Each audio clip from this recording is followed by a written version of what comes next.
Hi guys, ఈ రోజు నేను మీకు దశావతారాల్లో రెండో అవతారమైనటువంటి కూర్మావతారం గురించి, దాని తర్వాత సముద్ర మథనం గురించి ఈ డీటెయిల్స్ అన్ని మీకు ఈ ఎపిసోడ్ లో పూర్తిగా అయితే చెప్తాను అనమాట. వీడియో లాస్ట్ వరకు అయితే చూడండి.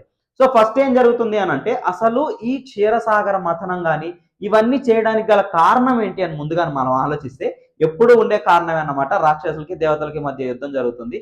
రాక్షసులు పై చేయి సాధిస్తారు, దేవతలు అయితే ఓడిపోతారు అనమాట. నాకు ఇక్కడ ఒక మంచి బాగా అనిపించే విషయం ఏంటంటే, రాక్షసుల్లో నాకు మంచి ఇది కనిపిస్తుంది. అంటే ఏంటనంటే బాగా కష్టపడతారు. ఎవరో ఒక దేవతని ఎట్లో ఒకట్లా ఏదో ఒకటి చేసి మెప్పిస్తారు. వాళ్ళ దగ్గర నుంచి గొప్ప గొప్ప వరాలు అయితే పొందుతారనమాట. మరి దేవతలు ఏం చేస్తూ ఉంటారో, ఖాళీగా కూర్చొని ఉంటారా అన్నట్లు నాకు ఒక డౌట్ అయితే వస్తుంది. ఎందుకంటే మీరు చూడండి, ప్రతి దగ్గర రాక్షసులు కష్టపడి గొప్ప గొప్ప వరాలన్నీ పొందుతారు. కానీ దేవతలు ఏం చేస్తారు అని అంటే, గొప్ప గొప్ప అంటే త్రిమూర్తుల దగ్గరికి వెళ్ళి ఏదో ఒక ఉపాయం తెచ్చుకొని వాళ్ళని చంపడానికే చూస్తారు కానీ వీళ్ళు ఇంప్రూవ్ అవ్వాలని ఎప్పుడు ఆలోచించరో ఏమో నాకైతే అర్థం కాదు. మేబీ నేను తప్పుగా ఆలోచిస్తున్నాను కూడా నాకు తెలియదు. బట్ నాకైతే అది అనిపించింది అనమాట. సేమ్ అప్పుడేమవుతుంది అని అంటే, ఇంకా చాలా మంది గొప్ప గొప్ప రాక్షసులు అయితే ఉంటారనమాట. బలి చక్రవర్తి ఉంటాడు, పౌలోమ కాలికేయులు, నివాత కవచులు, దాని తర్వాత త్రిపురాసురులు, విద్యున్మాలి వాళ్ళంతా, ఈ రాక్షసులంతా అప్పటికి చంపబడలేదన్నమాట. వాళ్ళందరూ అలాగే ఉంటారు. ఈ పక్క దేవతలు ఉంటారనమాట. రాక్షసులు ఏంటంటే దేవతల మీద పై చేయి సాధిస్తారు.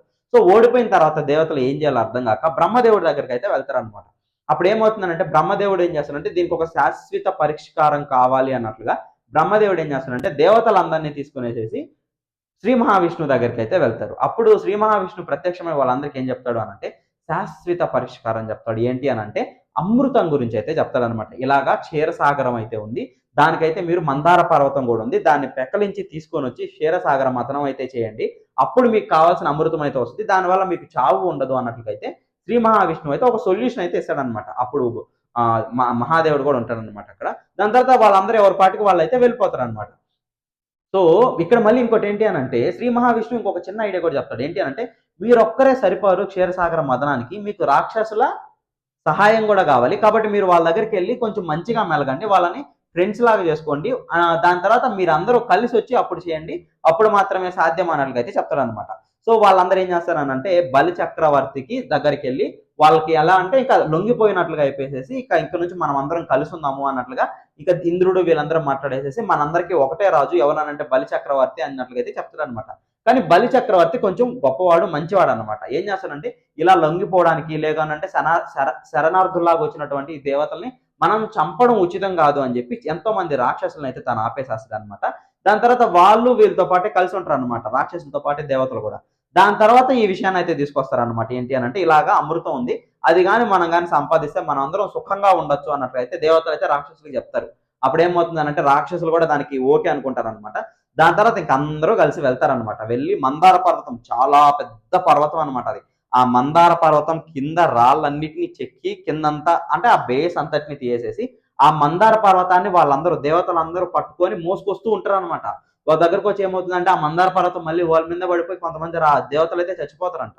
దాని తర్వాత ఏమవుతుందంటే మళ్ళీ అందరూ కలిసి శ్రీ మహావిష్ణువుని అయితే ప్రార్థించుకుంటారు. అప్పుడు ఏమవుతుందంటే అప్పుడు శ్రీ మహావిష్ణువు వస్తాడు అనమాట. గరుత్మంతుడి మీద కూర్చునేసేసి గొప్ప ఆకారంతో అయితే శ్రీ మహావిష్ణువు వచ్చేసేసి అవలీలుగా దాన్ని అంతటిని తన చేత్తో తీసుకునేసేసి గరుత్మంతుడి మీదే వెళ్ళేసేసి ఆ క్షీరసాగరం ఉంటుంది చూడండి, అక్కడైతే పెట్టేస్తాడు అనమాట. మా అంటే శ్రీ మహావిష్ణువు. దాని తర్వాత రాక్షసులందరూ వస్తారు, దేవతలు అందరూ వస్తారు అనమాట. దాని తర్వాత శ్రీ మహావిష్ణువు చెప్తాడు దీన్ని అంతటిని అంటే ఇలా చిలకాలి అని అంటే ఏంటి, ఒక తాడు లాంటిది అయితే ఉండాలి కదా. అంత పెద్ద తాడు కావాలంటే వాళ్ళకి సరిపోదు, కాబట్టి దీనికి సరైన వాడు ఎవరు అని అంటే వాసుకి అన్నట్లయితే చెప్తారనమాట. దాని తర్వాత వాసుకిని బ్రతిలాడంగా ఏమవుతుంది అంటే వాసుకి అనే నాగైతే వస్తుంది అనమాట. నాగరాజు అనమాట, శివుడి మెల్లో ఉంటుంది చూడండి, అది వాసుకి నాగ్ అన్నమాట, ఆ నాగరాజు. అప్పుడు ఏమవుతుందంటే వాసుకి అయితే వస్తుంది అనమాట. వాసుకి వచ్చిన తర్వాత అది అలాగే పెట్టిన తర్వాత ఇంకా వాసుకి దాన్ని చుట్టుకున్న తర్వాత తల ఒక సైడ్ తోక ఒక సైడ్ అయితే వస్తుంది అనమాట. అప్పుడు ఏమవుతుందంటే వీళ్ళు చిలకాలి అనుకున్నప్పుడు ఏమవుతుందంటే కింద బేస్ ఏం లేదు కదా ఆ పర్వతానికి, మందార పర్వతానికి ఏమవుతుందంటే కిందకి వెళ్ళిపోతూ ఉంటుంది అనమాట. సో అప్పుడు ఏమవుతుందంటే అది మొత్తం కిందకి వెళ్ళిపోతుంది వాసుకితో పాటు. అప్పుడు మళ్ళీ రాక్షసులకు మళ్ళీ అన్నమాట ఏం చేయాలో అర్థం కాదు. అంటే ఫస్ట్ ఏమవుతుంది, ఫస్ట్ ఏం చేయాలో అర్థం కాదనమాట. అమృతం కోసం ప్రయత్నించండి అన్నప్పుడు మందార పర్వతం కోసం వెళ్ళాడు, అది ఎత్తలేకపోయారు. మళ్ళీ శ్రీ మహావిష్ణువు వచ్చి తీసుకొచ్చి అక్కడ పెట్టారు, మళ్ళీ అది లోపలికి వెళ్ళిపోయింది. ఇప్పుడు మళ్ళీ ఏం చేయాలో తెలియదు. సో ఏం చేస్తారు అని అంటే మళ్ళీ శ్రీ మహావిష్ణువుని అయితే స్థుతిస్తారనమాట. అప్పుడు శ్రీ మహావిష్ణువు తన రెండో రూపం ఏంటి అని అంటే, ఇక్కడ మీరు గుర్తుపెట్టుకోండి, చాలా మంది నేను చెప్పాను చూడండి ఎవల్యూషన్ అన్నట్లుగా అంటూ ఉంటారు. బట్ ఈ సిచ్యువేషన్ లో ఆ ఆ మందార పర్వతాన్ని మొత్తాన్ని పైకి ఎత్తి పెట్టాలన్నమాట శ్రీ మహావిష్ణువు. సో అంత పెద్దదాన్ని పైకెత్తి పెట్టాలనంటే తన వీపు భాగాన్ని ఏదైనా ఒక భారీ షెల్ లాంటిది గాని ఉంటే ఆయన వెళ్ళి అక్కడ గాని కూర్చుంటే అది ఆయన పైన తిరుగుతదనమాట. సో దానికోసం అన్నట్లుగా ఈ తాబేలు లాంటి ఈ రూపాన్ని అయితే ధరించారనమాట. ఓకేనా, కూర్మావతారం అందుకని ధరించారు. సో ఏమవుతుందనంటే ఒక పెద్ద కూర్మం లాగా అయితే మారిపోతాడనమాట. చాలా పెద్ద కూర్మం. 1,00,000 యోజనాల కూర్మం అన్నట్లుగా అయితే మెన్షన్ చేస్తున్నారు. అంత పెద్దది. ఓకేనా. అంటే మీకు గుర్తొస్తే 100 యోజనాలని హనుమంతుల వారు దూకారనమాట. అలాంటిది 1,00,000 యోజనాలు ఉండేటటువంటి ఆ పెద్ద తాబేలుగా అయితే ఆయన మారిపోతారనమాట. అంటే ఎలా అంటే లోకాలన్నిటిని మింగేయగలిగేటువంటి నోరు, అంత పెద్ద నోరు. ఒక్కసారి తన కాళ్ళతో ఇలా తడితే లోకాలన్నీ నాశనం అయిపోయేంతటువంటి అంత పెద్ద పెద్ద కాళ్ళు, అంత పెద్ద తోక, అంత పెద్ద షెల్లు, అంత పెద్ద కూర్మంలాగా అయితే మారిపోయేసేసి ఆ పర్వతానికి కిందకెళ్ళి ఆ షెల్ ఉంటది చూడండి. దాని పైనైతే ఆ పర్వతం ఇలా పడేలాగుండి దాన్ని ఇలా పైకెత్తుతారనమాట శ్రీ మహావిష్ణువు. అది రెండవ అవతారం యొక్క ఇది మెయిన్ అనమాట. సో అలా పైకెత్తంగానే ఏమవుతుందంటే వాసుకితో పాటు అది కూడా పైకొస్తది అనమాట. ఏంటి, మందార పర్వతం పైకొస్తది. అప్పుడు అందరూ ఆనందపడిపోతారనమాట. ఫస్ట్ ఏమవుతుందనంటే దేవతలు వెళ్ళి వాసుకి తల సైడ్ పట్టుకోవాలనుకుంటారు. అప్పుడు శ్రీ మహావిష్ణువు ఏం చేస్తారంటే ఒక మాయతో రాక్షసుల మనసులో ఒక మాయను ఏర్పరుస్తాడు అనమాట. ఏంటి అనంటే మీరేంటి ఉన్నతులాగా తల భాగానికి వెళ్తున్నారు, మీరు తక్కువ వాళ్ళు, మీరు తోక భాగానికి రండి, మేము తల భాగానికి వెళ్తాము అన్నట్లుగా అయితే రాక్షసులు అయితే తల భాగం దగ్గరికి వెళ్తారు అనమాట. వీళ్ళంతా తోక భాగానికి వస్తారు. ఎందుకు ఇలా చేశాడు అని అంటే ఆ క్షీరసాగర మదనం చేసేటప్పుడు అది చాలా పెద్ద పర్వతం కదా, అంత పెద్ద పర్వతాన్ని ఇలా ఇలా తిప్పాలనంటే వాసుకి కూడా కష్టమే అన్నమాట. తన కూరలో నుంచి విషం పడుతూ ఉంటది అనమాట. అదంతా వాళ్ళకి మండుతూ ఉంటది రాక్షసులకి. అందుకని దేవతలు ఇలా వచ్చేలాగా అయితే శ్రీ మహావిష్ణువు అయితే చేశాడనమాట. సో మొత్తానికైతే అంతా రెడీ అయిపోయింది. మందార పర్వతం తీసుకొచ్చి పెట్టారు. కిందకు పోనీయకుండా మహావిష్ణువు అయితే ఉన్నాడు.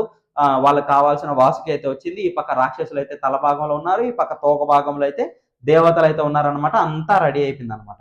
అప్పుడు స్టార్ట్ చేస్తారనమాట సముద్ర మథనం. ఓకేనా. ఏమవుతుందంటే చిలుకుతూనే ఉంటారు. చేస్తూ చేస్తూ ఉండగా ఏమవుతుంది అనంటే కొద్దిసేపటికి అంటే వాళ్ళు ఒకరినొకరు ఎలా అంటే అరుచుకుంటూ నేను నేను అన్నట్లుగా ఇంకా ఇంకా ఫాస్ట్‌గా చేస్తూ ఉంటారనమాట. అప్పుడు కొద్దిసేపటికి ఎంత అంటే అఖండమైనటువంటి హాలాహలం అయితే జన్మిస్తదనమాట.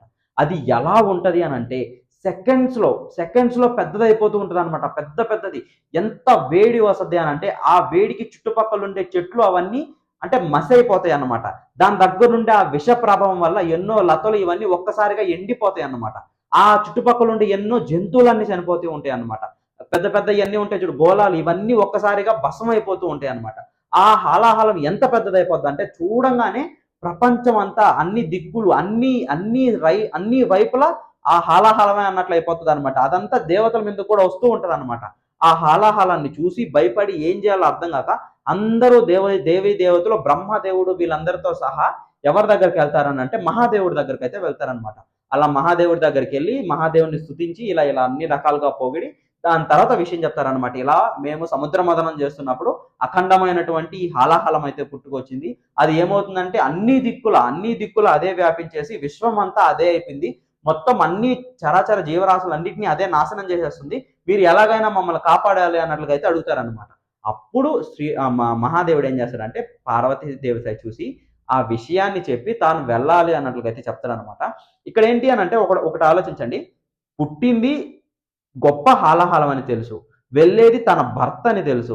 ఒకవేళ వెళ్తే ఏం జరుగుతుందో తెలీదు. సో ఇవన్నీ తెలిసినా గాని పార్వతీదేవి మహాదేవుడినైతే ఆపలేదన్నమాట. ఆపలేదు. వెళ్ళమనే చెప్తదన్నమాట. మహాదేవుడైతే వస్తాడు.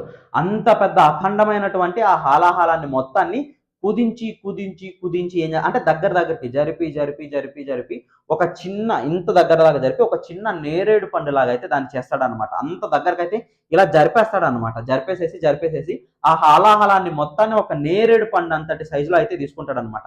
ఆ హాలాహలం ఎంత పెద్దది అంటే ఎంత కష్టమైంది అనంటే శివుడికి కూడా చాలా కష్టమైపోతదనమాట. కానీ కష్టతరం మీద దాన్ని ఒక నేరేడు పండులాగా అయితే తీసుకొని ఏం చేస్తాడంటే చాలా కష్టం మీద దాన్ని ఇలా మింగుతాడనమాట. కానీ శివుడికి ఇంకొక విషయం తెలుసు. ఏంటి అనంటే తన కడుపు లోపల మొత్తం ఉండేది కూడా ఎన్నో ప్రపంచాలు అంటే అంత విశ్వం అంతా తన కడుపులో కూడా ఉంటదనమాట. సో తను అలా మింగేయంగానే ఏమవుతుంది అనంటే ఆ లోపల ఉండేటివన్నీ కూడా నశించిపోవచ్చు కదా. సో అందుకని తను ఏం చేస్తాడంటే దాన్ని మింగేసేసి ఏం చేస్తాడంటే ఆ వాటర్ లాగా ఉండే అదంతా అంటే ఇప్పుడు మనం నేరేడు పండుగను కొరికామనుకోండి ఆ గుజ్జంతా వస్తుంది చూడండి. దాన్నంతటిని ఏం చేస్తాడంటే ఇక్కడ వరకు తీసుకొని ఒక లీలగా ఇక్కడైతే ఆపేస్తాడనమాట శివుడు. జస్ట్ ఇక్కడైతే దాన్నైతే ఆపేస్తాడనమాట. అప్పుడు ఏమవుతుందనంటే ఇక్కడంతా నల్ల నేరేడు పండు లాంటి ఒక ఆకారం అయితే వస్తది. నీలంగా అయితే మారిపోతది. నీలకంఠుడైతే అవుతాడనమాట.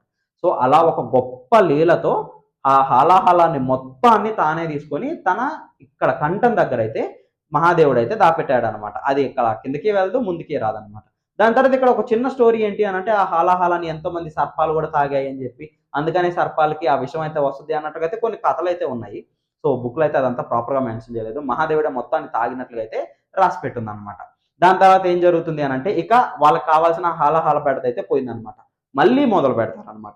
ఇప్పటి నుంచి ఏమవుతుందంటే మంచి మంచి వస్తువులు రావడం స్టార్ట్ అవుతాయి. ఫస్ట్ ఒక ఆవు అయితే వస్తుంది అనమాట. గొప్ప ఆవు అయితే వస్తుంది అనమాట.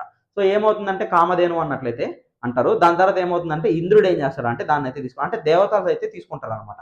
దాని తర్వాత మళ్ళీ చేయంగా ఏమవుతుంది అని అంటే ఉచ్చైశ్రవం అనే ఒక గొప్ప గుర్రం అయితే వస్తుంది అనమాట. ఆ గొప్ప గుర్రం ఎలా ఉంటుందంటే తన ముక్కుకి పెద్ద కొమ్ముతో ఓకేనా బాగా దిట్టంగా ఉండేటటువంటి చాలా బలమైనటువంటి ఒక తెల్లటి గుర్రం అయితే వస్తుంది అనమాట.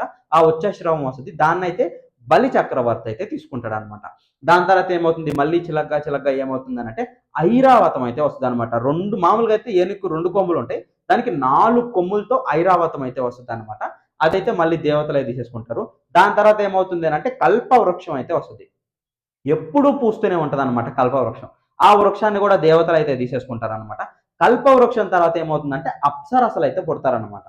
ఆ అప్సరసలను కూడా దేవతలే తీసేసుకుంటారు. దాని తర్వాత ఏంటంటే మళ్ళీ చిలగ్గా ఏమవుతుందంటే అప్సరసలు అంతా అయిపోయిన తర్వాత చంద్రుడు అయితే పుడతాడు అనమాట. చంద్రుడు ఒక గ్రహం కదా. సో చంద్రుడు తన స్థానానికి అయితే వెళ్ళిపోతాడు అనమాట.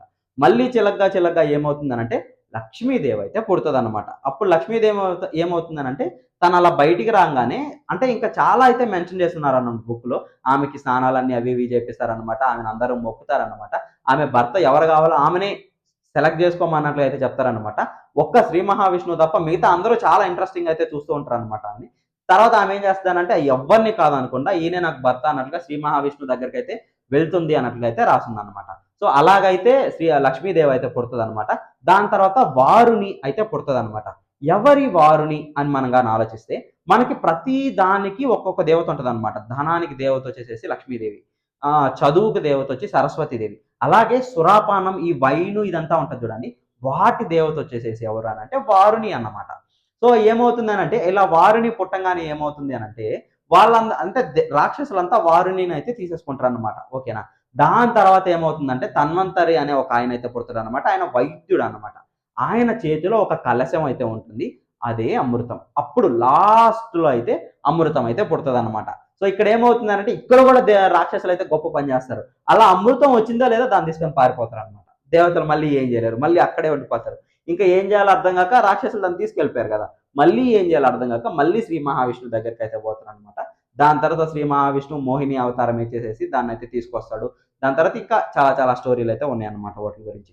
సో ఇది ఓవరాల్ ఎపిసోడ్ అయితే గైస్ కూర్మావతారానికి సంబంధించి. అలా కూర్మం రావడానికి మెయిన్ ఇంటెన్షన్ ఏంటి అని అంటే అంత పెద్ద మందార పర్వతాన్ని ఎత్తాలి అని అంటే కింద బేస్ చాలా బలంగా ఉండాలి. సో అంత బలంగా ఉండేది ఏది అని అంటే ఆ తాబేలు అన్నమాట. దానికి ఉండే షెల్ అంత బలమైనది.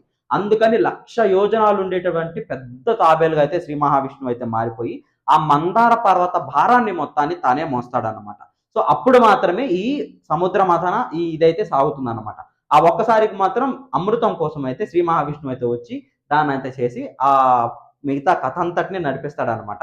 సో అలా అమృతం అయితే పుడుతుంది అనమాట.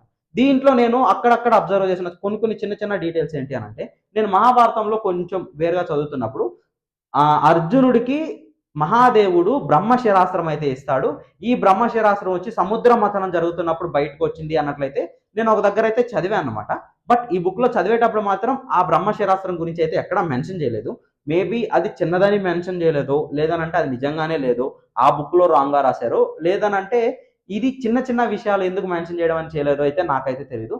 నేను ఒక బుక్ లో అయితే బ్రహ్మశిరాస్త్రం మహాదేవుడికి అయితే వచ్చింది, దాని తర్వాత అది అర్జునుడి దగ్గరికి అయితే వెళ్ళింది అయితే చదివాను. బట్ ఈ బుక్ లో అయితే అదైతే మెన్షన్ చేయలేదు అనమాట. ఇది నేను చిన్నగా అబ్జర్వ్ చేసిన ఇంకొకటి ఏంటి అని అంటే ఇక్కడ ఇంత జరిగినప్పుడు వీటన్నిటిలో అందరికీ లాభం అయితే వచ్చింది అనమాట. ప్రతి ఒక్కరికి లాభం అయితే వచ్చింది. దేవతలకు వచ్చింది, రాక్షసులకు వచ్చింది, దాని తర్వాత శ్రీ మహావిష్ణువుకి అయితే లక్ష్మీదేవి అయితే వచ్చింది అనమాట. ఒక్క బ్రహ్మదేవుడు అయితే నార్మల్ గానే ఉన్నాడు అనుకోండి, ఒక్క శివుడికి మాత్రమే హాలాహలం అయితే వచ్చింది. సో ఇదిగా ఈ స్టోరీ మీకు ఎలా అనిపించిందో చెప్పండి, కమెంట్ చేయండి. Thank you all.